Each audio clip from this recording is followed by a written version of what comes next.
निरवधये नमः। ॐ निर्गुणाय नमः। ॐ निष्कलाय नमः।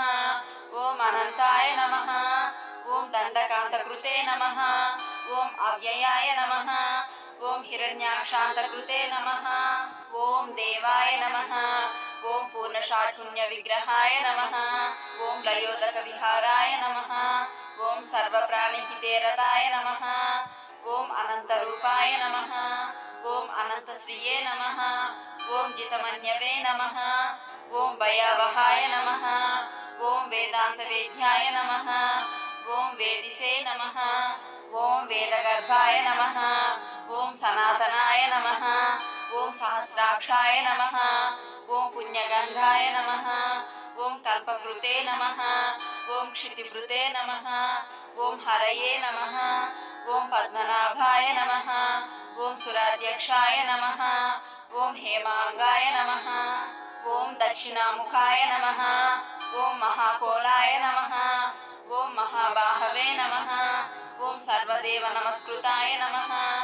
ॐ हृषीकेशाय नमः। ॐ प्रसन्नात्मने नमः। ॐ सर्वभक्तभयावहाय नमः। ॐ यज्ञभृते नमः। ॐ यज्ञकृते नमः। ॐ श्रीवत्सवक्षसे नमः। ॐ यज्ञांगाय नमः। ॐ यज्ञवाहनाय नमः। ॐ हव्यभुजे नमः। ॐ हव्यदेवाय नमः।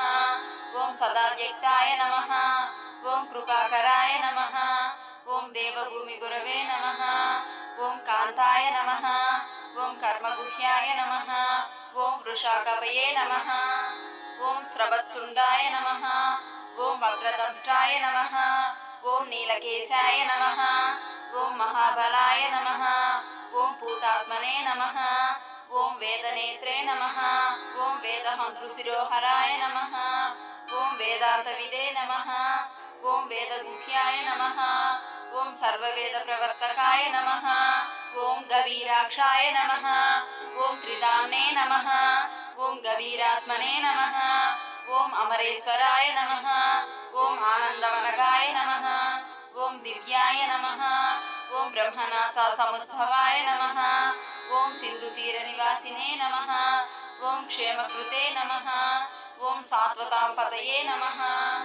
ॐ इन्द्रत्रात्रे नमः। ॐ जगत्रात्रे नमः।